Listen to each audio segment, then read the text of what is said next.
So today we light two candles. We light the candle from last week, which is the hope candle. And then the candle from this week, which is the peace candle. The peace candle represents the preparations and the journey made by Mary and Joseph to Bethlehem. And so today we're going to try something a little bit different, and we're going to be taking our own little journey, also known as a walk.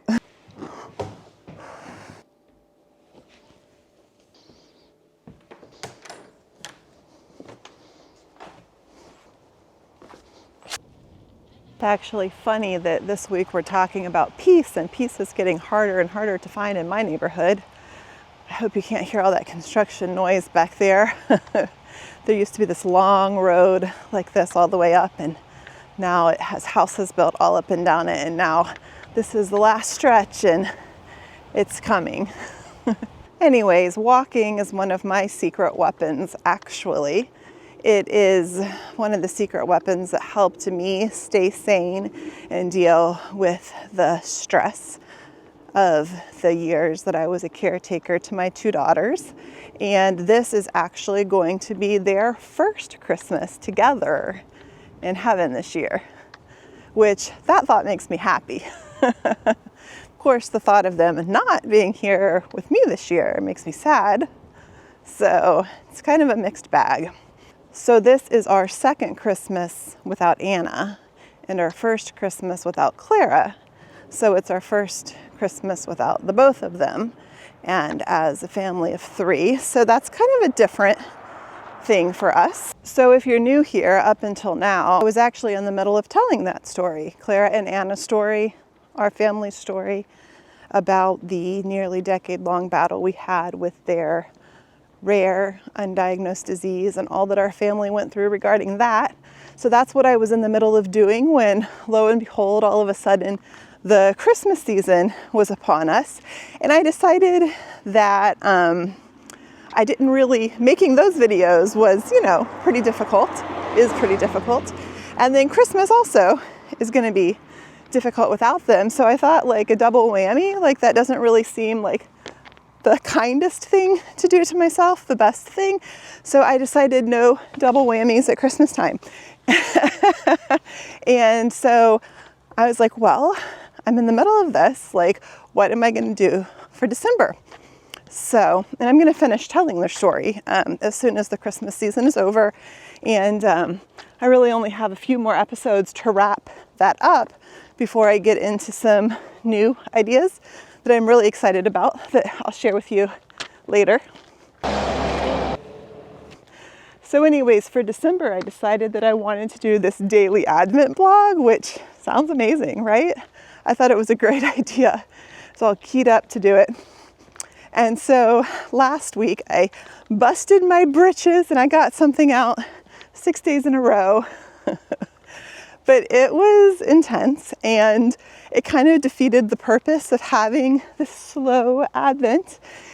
So anyways, I just decided that I needed to course correct a little bit, and I'm still going to keep with the Advent theme for the month of December. I'm really enjoying it, but I'm not going to be posting every day. I will post the topics for the week on Sunday, or try to do a nice longer episode on Sundays, and then the rest of the week is just going to be a wild card, and we'll see what happens. But that's going to be my new mode of operation for December, and that also is going to give me a little extra time to start working on these new ideas, of finishing up the story of the girls and then working on some new ideas that I had. So that's the new plan. I am an Enneagram type 7, if that means anything to anybody. I'm not really that into that, and I don't put a whole lot of stock into it. But I am the personality type called an enthusiast, and I jump from thing to thing quite quickly. It's one of my defining attributes, and I don't mind it. So I hope you don't. Okay, so Advent. For those of you who are new here, I'll do a quick recap. Advent is just the 4 weeks leading up to Christmas, and there is a tradition of celebrating the season, of preparing our hearts for receiving Christ, for receiving what Christ has to offer us, and really focusing on the true meaning of Christmas during this time. And so it's kind of this quiet, intimate practice that I think quite a lot of Christians participate in it in some way or another. I know the traditions can be various, and so it's something that my family has done while all the other, like, I guess, quote unquote, regular Christmas stuff is going on. It's just this steady, calm, peaceful thread. At least for me it is. It feels like this just peaceful thing, this anchor woven throughout a season that can sometimes get out of hand and feel kind of chaotic, you know? And so I've always really cherished that, the practice of Advent. Okay, so grief at Christmas time. Well, grief at Christmas time, and I guess grief anytime, isn't really anything new to me. Because even though this is only the second Christmas, we'll be grieving the physical loss of our daughters. But so many Christmases leading up to this one, we were grieving other aspects of the holidays. Like, we grieved the loss of their vision and their ability to see the beautiful decorations or enjoy our favorite Christmas movies. Although they did still enjoy listening to the movies. We grieved their loss of mobility and energy to be able to go out and just participate in Christmas parties or Christmas plays, things like that. We were very contained. I don't want to say confined, because that would be accurate too. But anyways, we had our own little winter wonderland going on in our house because that was the environment that they were limited to. But anyways, so all of that to say that I'm no stranger to grief at Christmas time or any time. So anyways, I came up with this Advent idea just because I was curious about exploring it in a different way. We've explored it in a specific way with my children over the past years, and I love that way. And we are keeping some aspects of that tradition going forward. I don't think I could ever give up our singing, "O Come Emmanuel," around the candles. Although we used to do it like Sunday and almost every day of the week at our family dinner time. And now it's more like definitely on Sundays and maybe like once or twice throughout the week, but we don't do it every single evening, but it's still really special. And so, you know, seasons change, things change. I just like being able to adapt things and hang on to them in ways that are relevant still. Yeah. That's like the artist in me, I think, like always like reframing things, changing like the proportions and the relationships between things and making them fit in a way that's like beautiful and functional. And yeah, I plan on talking more about that kind of stuff too. I don't know what this video is today. It's just kind of just like a chatting session. You could be walking with me. Who knows? Maybe you are. That would be cool. Life's obviously different for me and my family now than it was. And so I wanted to explore some ways to like reframe our traditions. Like, I don't want to get rid of them, but they don't necessarily function the same way now. Not only because 2 of my children have passed away, but also because they would have been older anyways. And my son is getting a little bit older now.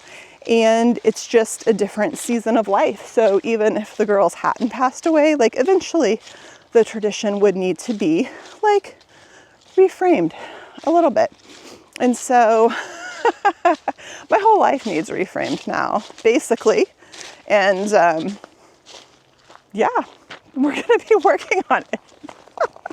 It's going to be taking a while. Yes, I'm walking with notes. It's so funny because I'm such an off-the-cuff like speaker and I have so much to say. But since I'm new at this and all these big ideas wheeling around, and also like wanting to be efficient. Like I could talk for 4 hours to this thing, and then I'd have to spend 4 hours going back through it, editing it and finding the relevant points. And so I find that having these notes to refer to makes it not take so long. And my glasses keep falling down on my nose for some reason. So then when I push them up, you can see my notes. Oh well, I'm not hiding anything here. I've just noticed that at different times in my life, when there's this shift and change, this kind of like new opportunity paradigm that happens, and maybe some of you will know what I'm talking about, but there can be these times in life where you just feel change coming, and it can be like, I'm actually talking about good change right now. There's these like, like I've been in this terrible circumstances for the past 10 years. And as things have changed, like there's like this fresh, like, I don't know, fresh breeze blowing in. And I can feel this like possibility in it. And it's like actually pretty terrifying, because I haven't been in a position to act on opportunity like that for a very long time. And it's my natural way of being to like take risks and take opportunities and be on the go and explore new things. And this is not on my notes. This is a bonus, so yay. And I'm getting emotional, which wasn't the plan either. I don't know why. But anyways, I'm just curious, like, there's like, it's a familiar feeling to me. Like, it's definitely never been after such extreme circumstances, and it's definitely been a long time, but I remember there's been other times in my life where like I've felt it, and it's this slow thing. It's not this like shooting star you're gonna miss, but it's just this, it's more like a sunrise, and you can just like feel it, coming. And so I'm just trying to step into that the best I can. And anyways, I guess part of that is talking to strangers on the internet. But all of that to say that I'm expectant, and that is what the season of Advent is about. It's about an expectancy, and an unlikely one, and an uncharted one, and a really confusing one, but one that has the touch of glory all on it.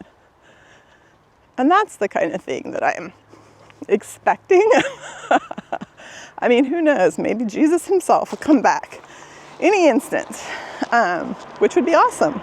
But whether you are looking at a sunrise of expectancy, or whether you are currently in your dark night of despair, because trust me, I've been there. I was there a long time.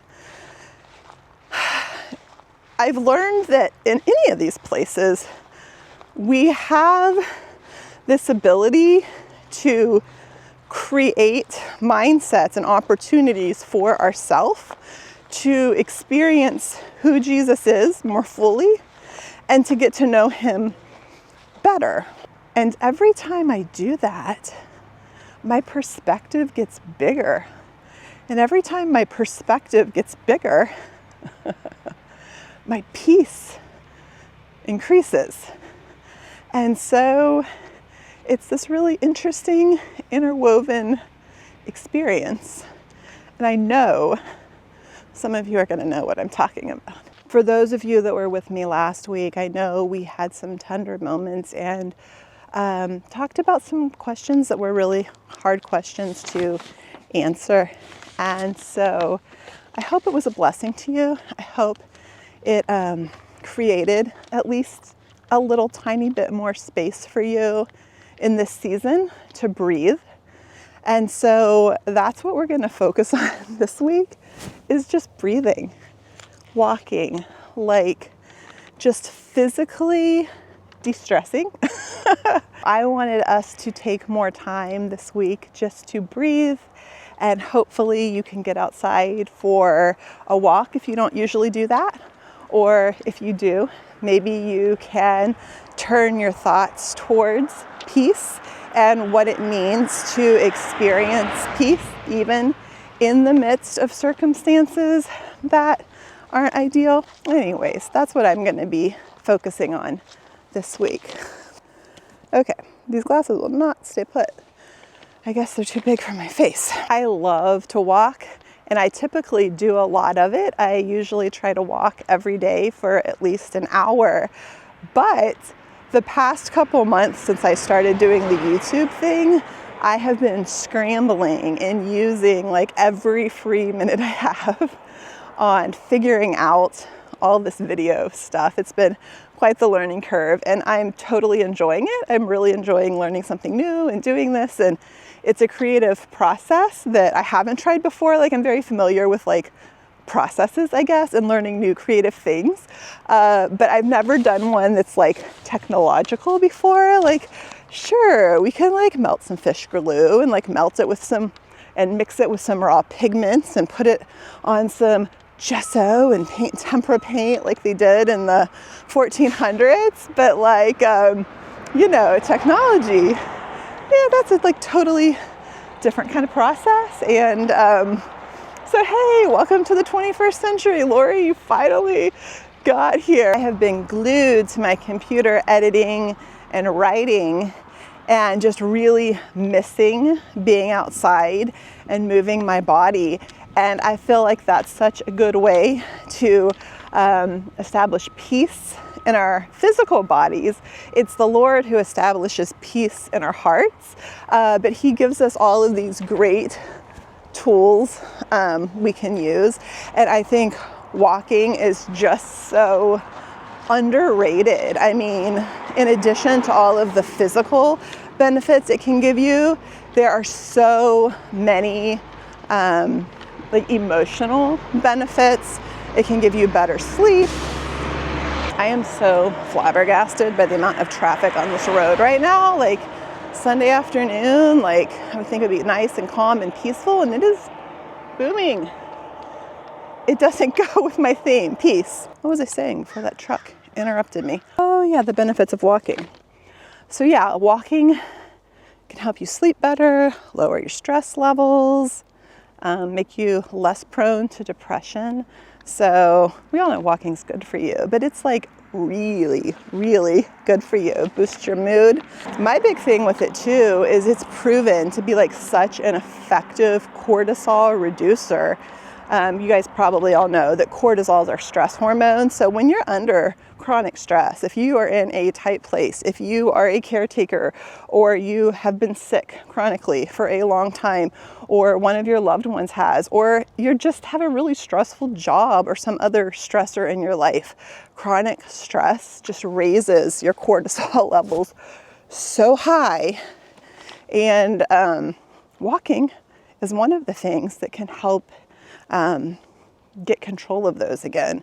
So that's one of the things I'm trying to get in control of again, because having high cortisol for as long as I did and lack of sleep for as long as I did, I mean, one of the effects of that is weight gain. And I definitely, anyways, I would love in 6 months or a year to have some like really amazing before and after picture to show you. That would be fabulous.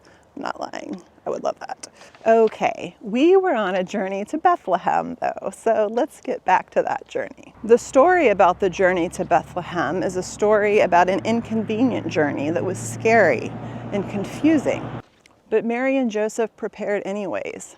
I think it's cool that they surrendered themselves to this journey, to this big thing, that they put their faith in God and just trusted. I mean, the journey was unavoidable, but they didn't try to resist it. They embraced it. You know, I think a lot of us are on unavoidable journeys that we would rather not be on, or we have gone through journeys that we would have rather not gone through. But something I've learned in my unavoidable journey Because, I mean, yeah, I'm not talking about like circumstances we can change and like self-improvement tips and like having better habits. No, I'm talking about big life-changing things that we have absolutely no control over. That's what we're talking about here. So somewhere in my unavoidable journey, I embraced it because it was the only path forward, really, right? I mean, Mary and Joseph's journey was unavoidable, but they could have resisted it, but they didn't. They embraced it in faith. And I think we can all take a big lesson from that in our own unavoidable journeys, in our own circumstances we wished that weren't. And I don't mean be happy about it, but more of a calm surrender. I talked about that in another video I did. I forget which one it was. Which one was it? I think it was the one called Let Go. But sometimes that's where the peace is, in the surrendering rather than the resisting, in the participating in the circumstances that we wished weren't. So Mary and Joseph made the arduous journey to Bethlehem, and at the end of that rough road, there still wasn't rest. There still wasn't room for them in the inn, and they scrambled to find a place for Mary to deliver the baby. So in this vulnerable moment, God provided for them a humble and lowly place to introduce them to the Prince of Peace.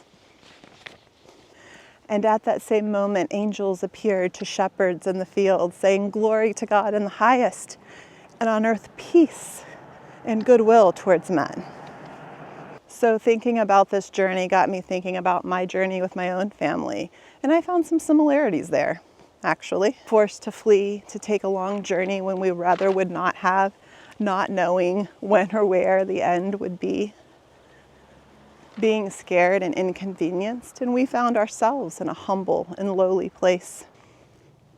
And by some miracle, somewhere in that place or through that place, we encountered peace, the presence of peace, in our humble and lonely place. Our peace wasn't a prize at the end of our story.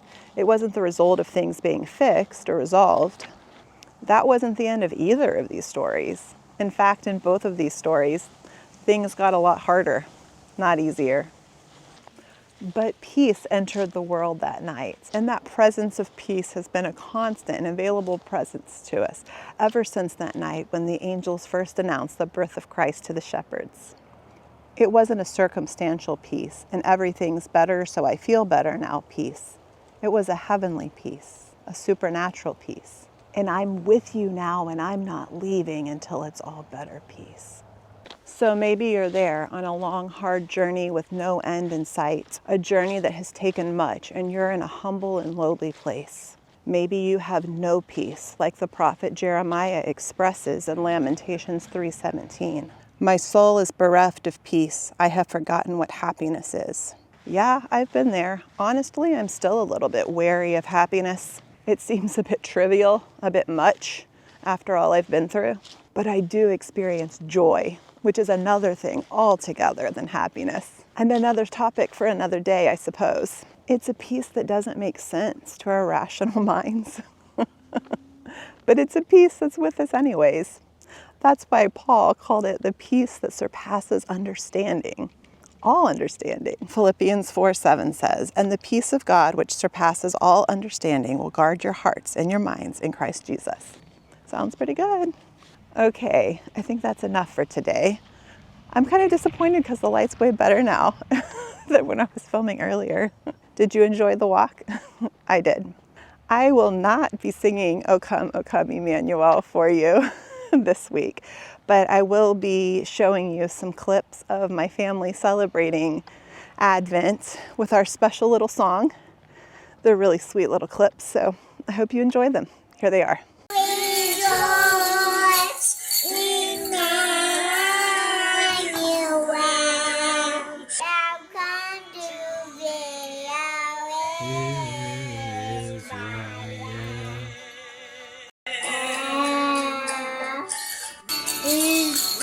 Rejoice, rejoice, Emmanuel, shall come to be our Israel. We exile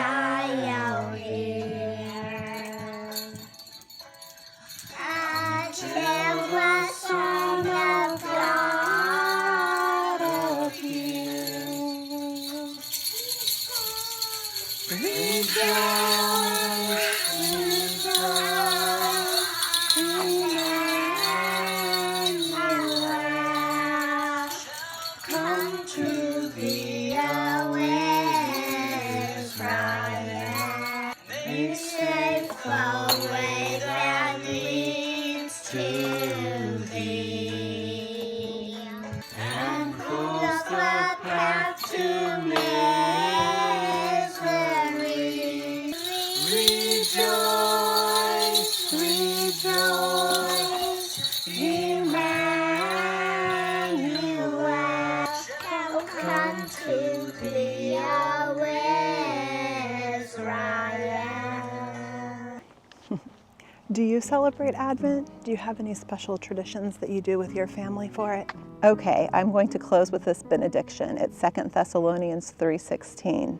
And then I'm going to light the Advent candles, and I'm going to play a version of O Come Emmanuel. And I invite you just to take this next few minutes to enjoy this preloaded, quiet time to just sit and think about peace and embrace peace and open yourself up to the possibility that you can still have peace even in the middle of humble and lowly circumstances, even in the middle of scary and confusing circumstances, and just spend a few quiet moments thinking about that and breathe deep.